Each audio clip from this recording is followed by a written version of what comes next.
Greetings everyone!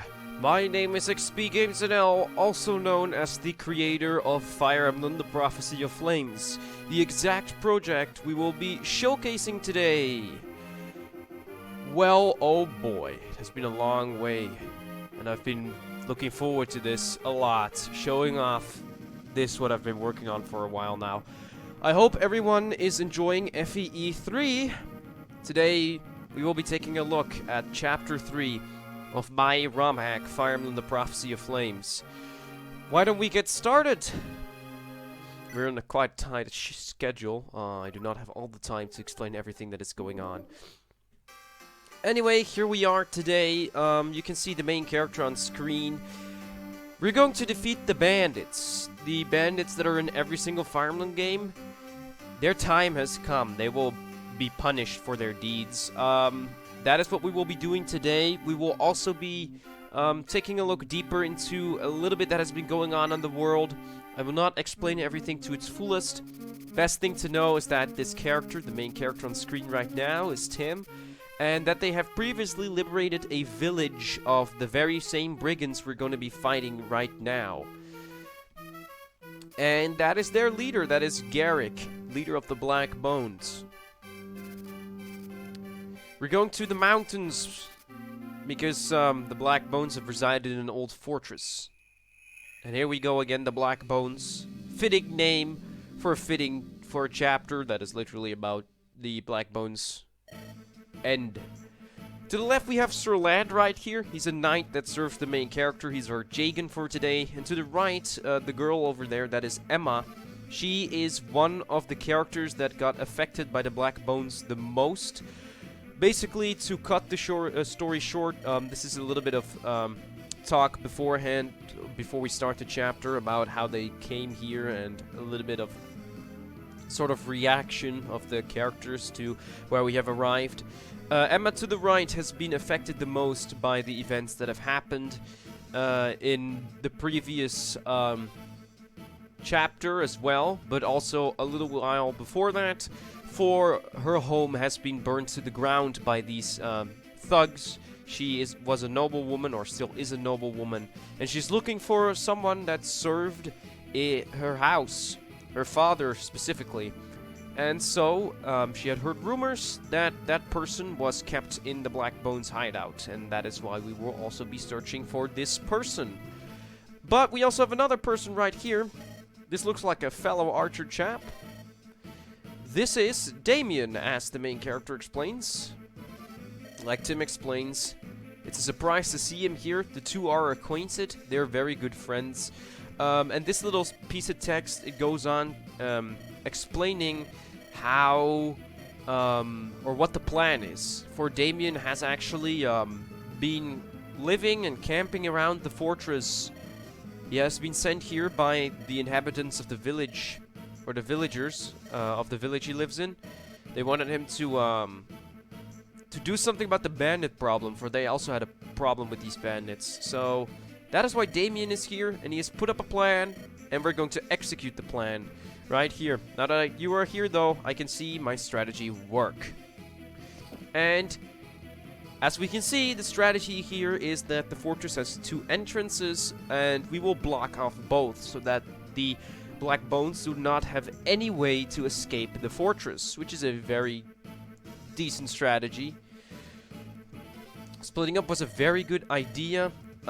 Basically, this sort of explains that Damien is an archer that you can make use of his 1-2 range, as well as that we have a forced split up. That is all that this little dialogue, this conversation, all that it explains. And here we have the Batman himself. We have Garrick. He's doing a little bit of strong boy talk, but you know, this is a group of early game brigands. That will mean that they will go down pretty easily. So, here we go. I will try to introduce every single character short and brief, but still trying to make every character leave an impression on you guys. We're starting out with the main character. He is actually a self-insert. I inserted myself into my own ROM hack, which is, yeah, you could say that it's a bit arrogant. I just think it's my story, so who cares, actually. Hope he doesn't become as bland as all other Fire Emblem main lords. Or some of them at least. I plan not to make him as bland, but we'll see how that translates in the future. We have actually... Our main character has been sent on a quest. This quest to defeat the Black Bones, the enemies we're currently defeating or battling. That was a request from a count that basically invited the main lord over into his country. Tim had to flee his home, for it was taken by the evil empire. And he wanted to do something back as well, as he could help people, so he didn't want them, you know, let him bite in the dust. So he decided to do something and help the count out, because he did not have any spare forces anymore. Then we have Emma. I explained her briefly earlier. She is a noblewoman, and she has lost her home thanks to all of these thugs. So that's not nice. Imagine what would happen if we actually encountered one that was nice. Maybe you could put forward an apology. Who knows? We'll see whatever happens next. This is Damien, longtime friend of the main character. Has tried to teach him the bow. Didn't really work out. He's the archer, and he also has a mini bow that can strike on 1 to 2 range. Very nice. We have Falcha here, one of the Pegasus Knights, one of the few spare forces that the Count did have, and gave to Tim to complete his mission. We have Mace. He was a villager we picked up in the last chapter. He wished to journey with Lady Emma. The two have met each other in the village and grown to be good friends. We have Himi, a priest, another spare force sent by the Count, and he will function as our healer. We have Jared, one of the Germanian knights, one of the few that managed to escape the castle before it fell in the evil empire's hands. You might notice that our enemy on the left, this black bone, has a different color palette. That is because I grew a little bit tired of the good old same color palettes every single time. This black bone also, here's the description, has an elixir. If you want to be really cool, you know, you can try to dodge the hand axes. We will get a thief this chapter, because otherwise there would be no treasure chests, of course, and you could steal that elixir. I actually regret making this decision, because normally I have Sir Land riding deeper into the fortress and taking out this thief. For this thief drops an elixir, he will nab this treasure. So if you're not quick enough, he will escape with whatever is inside there. We have Mavis over here. He was another, he was actually not a spare force. He was a armor knight, an armor knight that retired after the last war. But since the future of him, as well as his son, are in danger, he has decided to leave his son back in the village he lives in and take up his lands again. And here come the enemies. A female mercenary who can't do a lot against Mavis, for Mavis is quite tanky, as you might have seen, and you know armor knights, that's exactly what they're meant to be. We see the Black Bones attacking Emma as well. Apparently they haven't had enough of bullying her and her house. Uh-oh, a pirate in black clothing attacks Jared right here. I thought that color palette looked nice on the pirates. Like I said, I kind of tried to give every single enemy a new, unique, generic color. Jared got a pretty decent level up. IA like offensive stats, so speed and strength. I take that. Another black bone. A lot of them seem to have hand axes, but that's no real issue. Hey, who's this? Apparently this is a thief. And here we go. Apparently, this is Mason, by the way. He has escaped his cell because there was ruckus going on, and he says that he needs to find Emma. For this is the guy I talked about, the exact person we're looking for. And he got a 17% crit. Nice. This was the person I was talking about. This is Mason. He used to serve Lord or Lady Emma's father. Clever and cunning, with a heart of gold. Yeah, we were looking for this guy, and I bet Emma, the one who has been looking for Mason the most, we'll probably be relieved once we find him.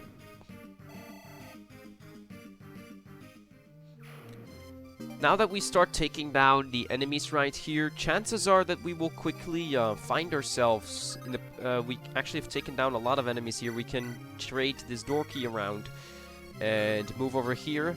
With some clever maneuvering, we can open the door right here. I will take a look, though, if we can actually defeat this enemy. Mace has a 90% hit rate against this dude, but in case he misses... Okay, he didn't miss. Because I'm a little afraid that if he missed, we might have lost him. Or he would lose a character, because I've deliberately put the more squishy units on the left side of the map and the stronger units on the right. So Emma does not really struggle with taking down these black bones. Maybe she became so angry at them that she literally just can read every single attack, studied them so much. Oh, I pressed the wrong button there. We're gonna heal up Mace real quick, just for the extra experience. And what we will do now is we'll trade the door key around with Falcia, and we will open the door. Like this. And so now we can finally enter the stronghold right here. We could do this.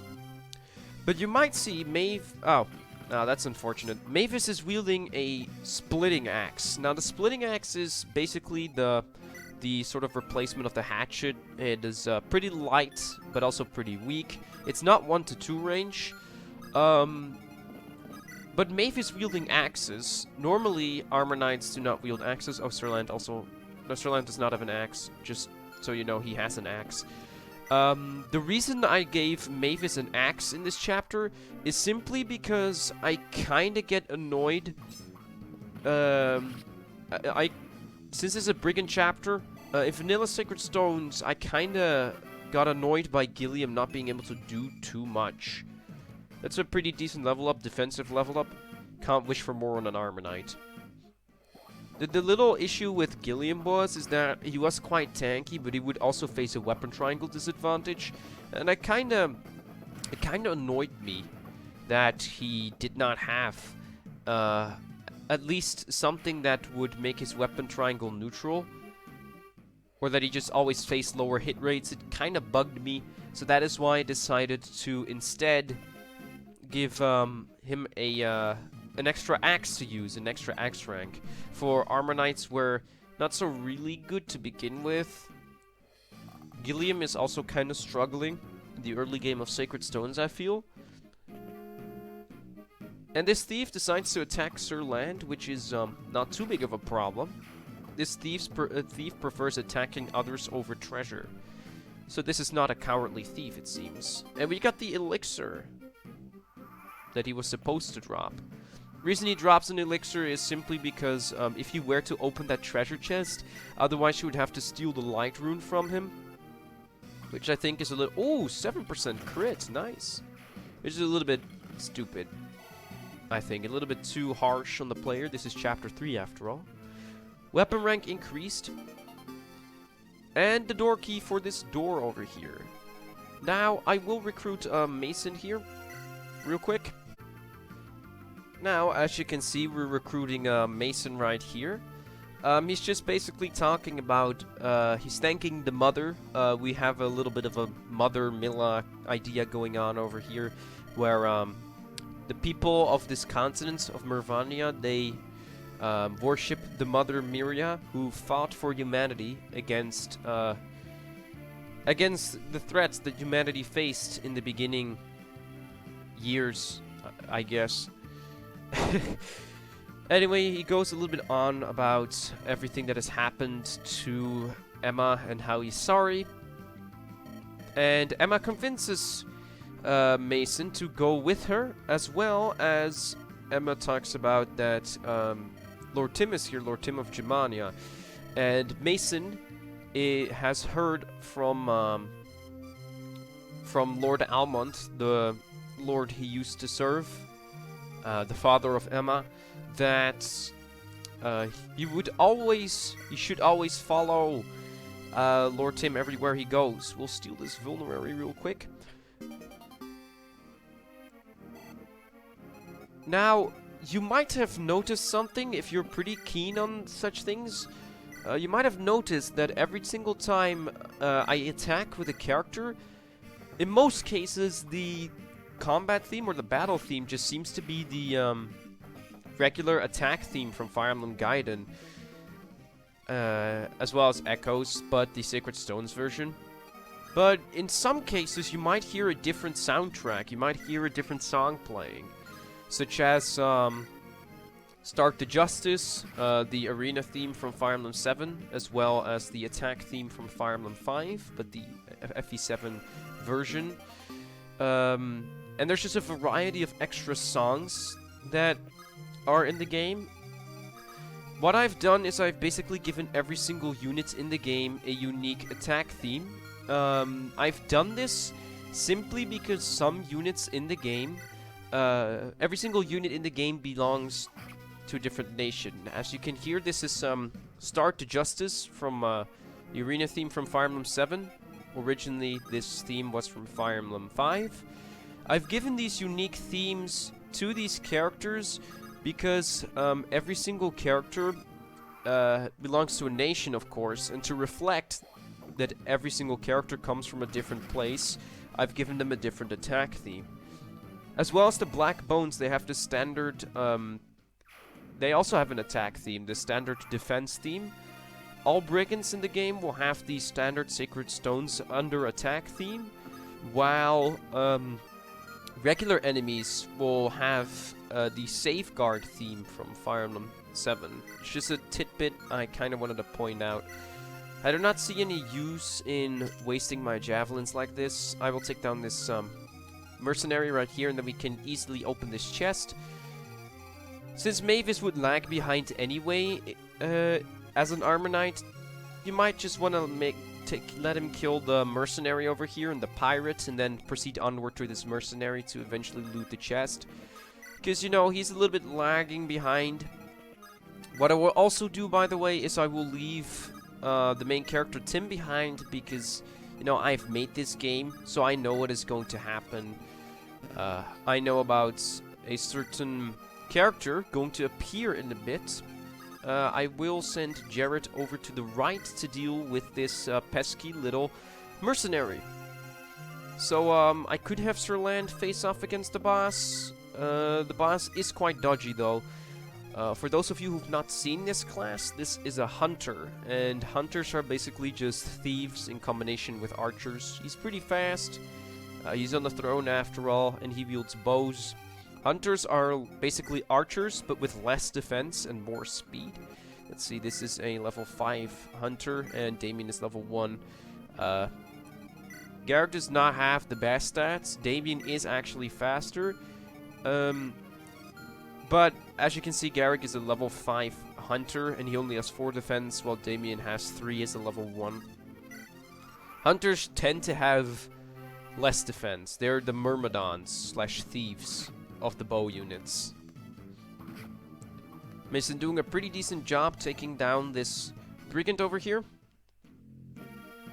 And now, this black bone wielding an iron blade comes towards Mavis, but Mavis is a pretty decent armor knight. He's got his defenses up, and even his dodge game is on par with that of other characters.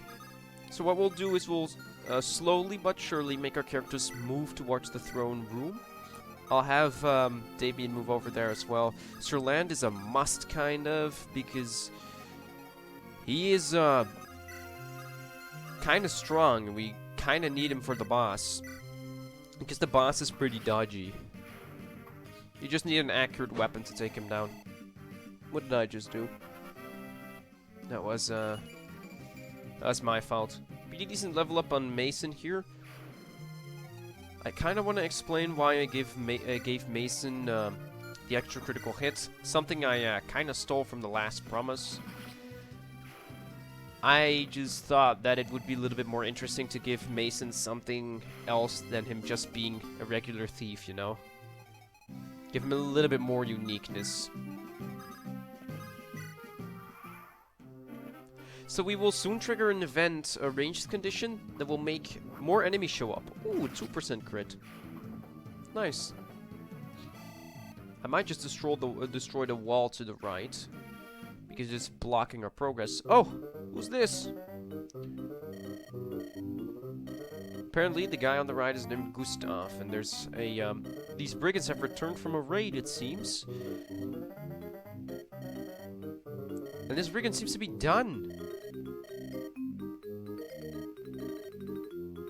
And he seems to be resenting his sort of life of taking down these foes. We have the Bright Lance here. This was a standard weapon in Sacred Stones. It's effective against monsters. Guess what chapter is coming up next? So this is Gustav. Apparently, he does not want to be a brigand anymore. And since he is a character with a portrait in a Fire Emblem game, an enemy with a portrait, chances are, and he's not a boss either, chances are that that is exactly what we can do, that we can recruit him. We will start looting the treasure over here with Mason. I will destroy this little wall on the left here because this treasure chest has still been unlooted. I will have Falchia do that. Boss wields a bow, so attacking him or attacking the boss with an archer would not, or with a Pegasus Knight would not be that smart. We'll have Damien is not really that good against the boss. Boss is pretty good. Emma is doing quite decently, but that's because the boss cannot counterattack currently. How does Jared fare? Hit rates are a bit shaky. Boss is really fast, but not that strong. Might just put Sir Land over here. Give him a Silver Lance, and we'll see what happens. I guess we'll end the turn here. I might patch the boss a little, because he's a little bit too strong. I was once a normal hard-working person like you. I changed my course, because the rich did that too. Now I live profiting of their arrogance and neglect. Can you even call me a thief? And he attacks with the mini-bow, but that weapon is sort of meant as an option for archers to counter at short range, and not to be a good offensive weapon. Kind of doomed yourself there, Garrick. It's not too strong of a weapon. And Sir Land's base stats became even more insane, because Sir Land also has some really good groves. Oh, what is this? Apparently, the from enemy to friend theme plays when an enemy attacks you. Please get out of the way. I have no quarrel with you. Just want to speak to your leader. Funny you say this because you literally are just throwing a hand axe at the leader of the group. So this is Gustav again. Once a pirate, now a brigand. He wishes to restore his honor. Now, if I have not given hints enough that you could recruit this character with the main character, I don't know it anymore. You're the Lordling. It's you. Done living the life of a sorry bandit. He goes a little bit on about how everything sucks as a bandit. And, about how he wants to find his friend. He's abandoned a friend, apparently. And, he wishes to, return back to him. The name is Gustav. My axe is yours to command, sir. And apparently, that noblewoman, I have to speak to her. Apparently, Gustav has something to talk about with this lady. With Emma. Oh, that was, quite unfortunate. I thought, main character me would have this, but apparently not so much. We could throw a hand axe here, but we could also steel axe, which is a little bit of a better option, though. We'll just use the hand axe. Oh, come on, you need to hit this. Uh-oh. Gustav, do not make me reset right now. I brought you to life. And we get a wind edge. Since people keep complaining about sword-locked lords and sword-locked characters, there you go. That's a sword. A magical 1 to 2 range sword. So you at least have an option to attack from range with some of the characters that wield swords. So now that we've broken this wall, Mason can take a shortcut, which is quite nice. Maybe this doesn't really do anything down here. Let's see if we can snag the kill with Emma here. We can, actually. We'll just do this. The boss is not that strong. He doesn't deal too much damage. Now, I do really hope that I dodge this 30%. Otherwise, I'll have to make a little cut here. Look who we have here. Have you come to take back your precious sword? What are you talking about? The money, Cody. You took it from that stupid castle of yours. Just wanted to tell you that before you die. The money, Cody, belonged to my father. I've inherited his will, and I will inherit his sword too. So apparently, they have stolen the money, Cody, and in this universe, it belongs to Emma and her house. Speed. Nice job, Emma. I thought that I actually did a... Okay, good lord. Thanks myself for dodging that attack. 69 XP experience, nice. So we'll make our way to the throne room. What I wanted to say is that in this universe, the money Kadi belongs to Emma. But then I got thrown off guard because of one simple thing, and that was that Emma simply did not level strength. And I remember making your strength growth pretty high. I'm a righteous man. This can't. So, Garrett goes down. And I'm actually quite happy that Emma finally sort of got to take revenge in a way. We only need to loot one more treasure chest, and I will do that. So yeah, the chapter is coming to an end, and sadly, also the end of the showcase.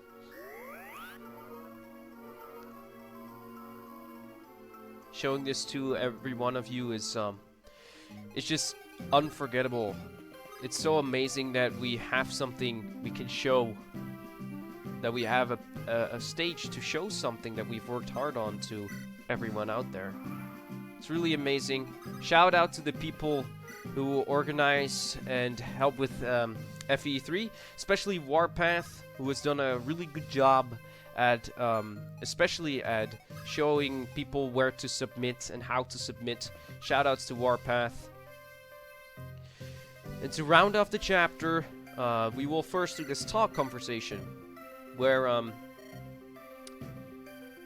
Gustav, I forgot his name for a second, that's embarrassing, where Gustav talks to Emma about the fact that they have taken her precious sword, the Manikadi, which is literally the same sword, has same stats, same effect as the Manikadi in Fire Emblem 7.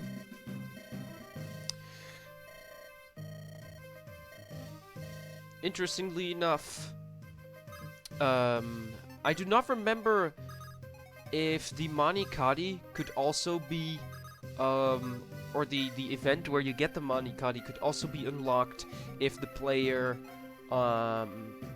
talks or has the battle conversation with Garrick triggered when Emma attacks Garrick. Maybe, I do not remember if that is the case. Don't think so. Might be something for the future, but not really, since you've gotten a clear hint that you need to talk to Emma with Gustav anyway. And you get the light rune in this little chest. They are back. An item that is kind of useless, who knows. And there it is, the end of the chapter 3. Ah, finally, the FE4 Victory 1 music plays to sort of lighten up the mood after this tough battle. Thank the mother, you're still in one piece. The two finally reunite, or finally have the time to do a proper,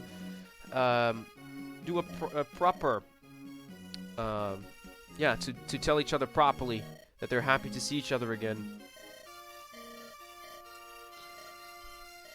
So here, Emma to the right explains that Mason, who is also loyal to Emma, as well as, since both of them believe in the same cause, the two really want to join the main character on his quest.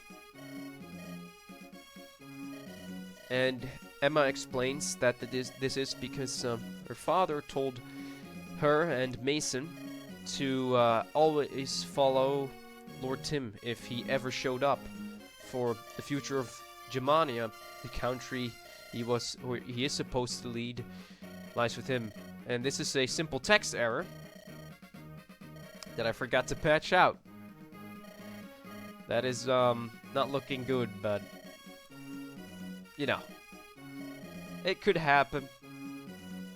Here we have a little bit of a conversation going deeper into Damien staying here with the main character, which is nice, of course. The two will stay together.